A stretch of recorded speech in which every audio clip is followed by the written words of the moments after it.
संविधान से ही देश चलता है, लेकिन उसी संविधान जब किसी व्यक्ति को यह आजादी देता है कि वो किसी भी संगठन से, जो राज्य या फिर केंद्र की अगर हम अधिसूचना की बात करें तो उसमें कहीं से भी प्रतिबंधित नहीं है, तो उस संगठन में जुड़ने से आप रोकना चाहते हैं, ऐसा क्यों? देखिए, राज्य के अपने अधिकार होते हैं। जिस तरह से एक आर्मी मैन अगर घर पर है तो उसको फिर भी आर्मी के अनुसार ही वो व्यवहार जीवन में रखना पड़ता है। जिस संगठन के बारे में हमारी ये पार्टी मानती है कि इन लोगों का आजादी की लड़ाई में कोई योगदान नहीं, इस देश को बचाने में कोई योगदान नहीं, ये लोग देश को तोड़ने में लगे रहते हैं, ये लोग देश को बर्बाद करने में जुटे रहते हैं, तो ऐसे संगठन पर तो राष्ट्रीय स्तर पर बैन होना चाहिए। अगर किसी कारणवश वो बैन नहीं है नहीं, लेकिन उदाहरण तो दीजिए ना। ऐसा तो नहीं है कि आरएसएस पर बैन लगाने की अभी जो बात चल रही है इससे पहले कोशिश नहीं की गई है। इससे पहले 3 बार कोशिश की गई है बड़े पैमाने पर, चाहे आप महात्मा गांधी की हत्या के बाद का ले लीजिए, चाहे आप इमरजेंसी की बात का ले लीजिए, या फिर चाहे आप 90 के दशक के बात कर लीजिए। 3 बार कोशिश की गई और अदालत से तीनों बार आरएसएस को क्लीन चिट मिली। नहीं, कोर्टों में तमाम नए केस आते रहते हैं, लेकिन उनमें बरी होने का अर्थ ये नहीं है कि कोई नया मुकदमा नहीं हो सकता। हमारी सरकार आएगी तो जो इन्होंने बट विजय कौशिक जी, आपको नहीं लगता कि आपकी पार्टी और आपकी पार्टी की आइडियोलॉजी आरएसएस से इतना इनसिक्योर क्यों है? इतनी क्यों इनसिक्योर है? मतलब आरएसएस ऐसा क्या कर रही है कि आपकी पार्टी सिंस 70 इयर्स 70 सालों में इतनी असहज क्यों महसूस करती है आरएसएस? देखिए, आरएसएस के बगल में छुरी और मुंह में राम राम है। वो बात देश हित की करते हैं, वो कहते हैं कि वो एक गैर राजनीतिक संगठन है, लेकिन पर्दे के पीछे से वो भाजपा की मदद करते हैं और तो उन्हें बैन कर देना जो इस देश में, मतलब तो फिर तो भाजपा के जितने भी वोटर हैं सबको बैन कर दीजिए, डाल दीजिए जेल में। नहीं, बात भाजपा के वोटर्स को बैन करने की नहीं है। बात इस बात की है कि कोई संगठन जो कि कट्टरता के नाम पर, अरे संगठन ने क्या कट्टरता फैलाई है विजय कौशिक जी? आप एक उदाहरण दीजिए, सिंगल उदाहरण आप दीजिए मुझे, सिंगल उदाहरण।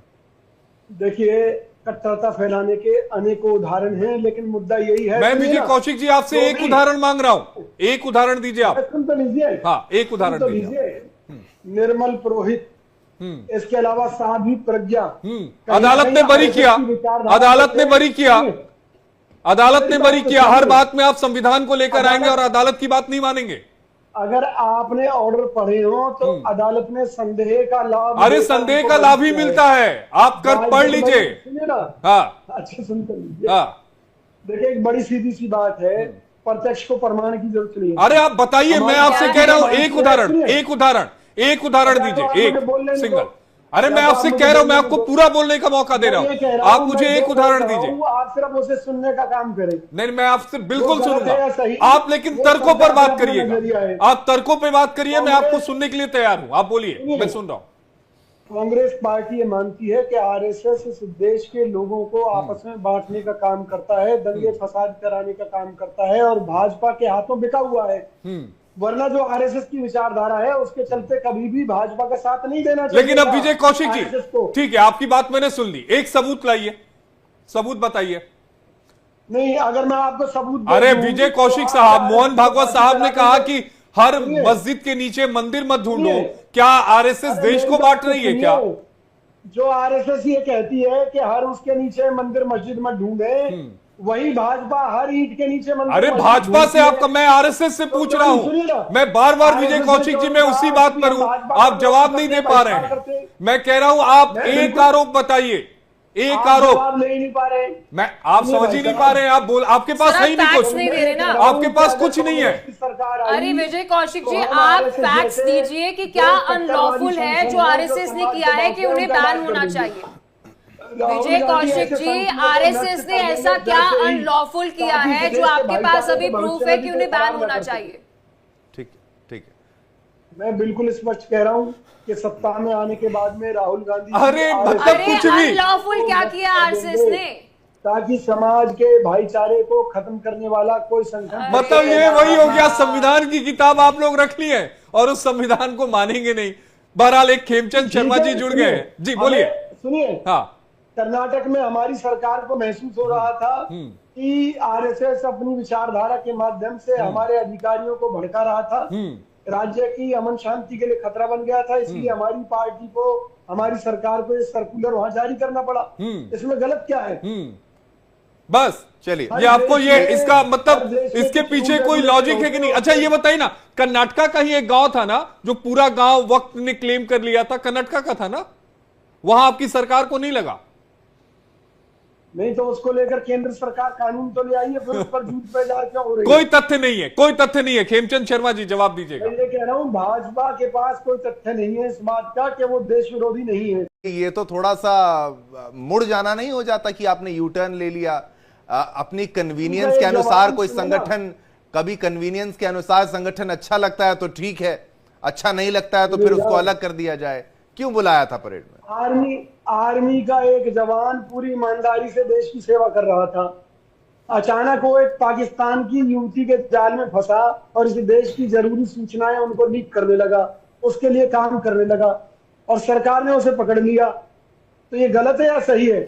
इसी तरीके से जब तक आरएसएस देश की बात कर रहा था हमें कोई एतराज आर्मी नहीं का था। एक जवान, पूरी आर्मी तो नहीं साहब, आर्मी का एक जवान ना, आर्मी पूरी आर्मी तो नहीं। आरएसएस में भी कोई उदाहरण भी आप नहीं दे रहे हैं।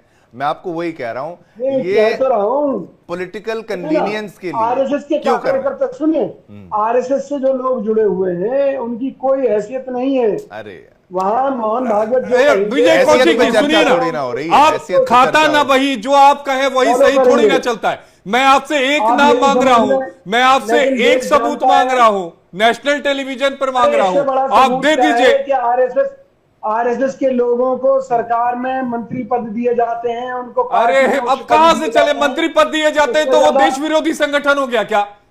कैसी बातें कर रहे हैं देश आप? विरोधी, मैं वही तो आप कह क्यों रहा हूं बैन ना, लगाना आप चाहते हैं? कहते मुझे हैं एक वजह राजनीति बताइए ना, बैन क्यों लगाना करते चाहते हैं हैं? राजनीति धर्म की आड़ में और करवाते हैं दंगे राजनीति के अरे नाम पर। छांगुर पर जिसके मुंह से मुझे एक शब्द ना बताइए निकले कि उस पार्टी देश से, दुश्मन हुए वो नहीं क्या हुए? बोलेगा? बहरहाल हैं, अंत के करीब आ रहे हैं। विजय कौशिक जी बताइए, आरएसएस में जो अगर सिखाया जा रहा है, पढ़ाया जा रहा है, या स्कूल्स में अगर कोई सेमिनार होते हैं, उनके लेक्चर्स होते हैं, उसमें ऐसा क्या कहा जा रहा है जिसको लेकर आपत्ति आप दर्ज कराना चाहते हैं?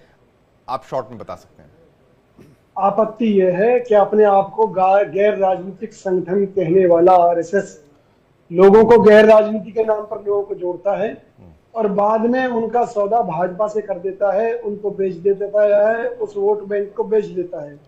और आज अगर भारतीय जनता पार्टी की सरकार देश विरोधी काम कर रही है तो नहीं उनका नहीं, विरोध क्या नहीं कहा? करता भारतीय है। जनता पार्टी देश विरोधी काम कर रही है? ये कहां से लेकर आ गए विजय कौशिक जी जानकारी? अरे कमाल की बात कर रहे हैं। अगर देश में बेरोजगारी बढ़ रही है, विदेशी देश विरोधी काम कर रही है मतलब कुछ भी बोल देंगे आप? अगर आप सत्ता में बैठकर भ्रष्टाचार कर रहे हैं, आप मतलब कुछ कहां एक अरे मैं कह रहा हूं भ्रष्टाचार बताइए आप केंद्र सरकार का। अरे रुक जाइए खेमचंद जी, आप मुझे बताइए केंद्र सरकार ने क्या भ्रष्टाचार किया है?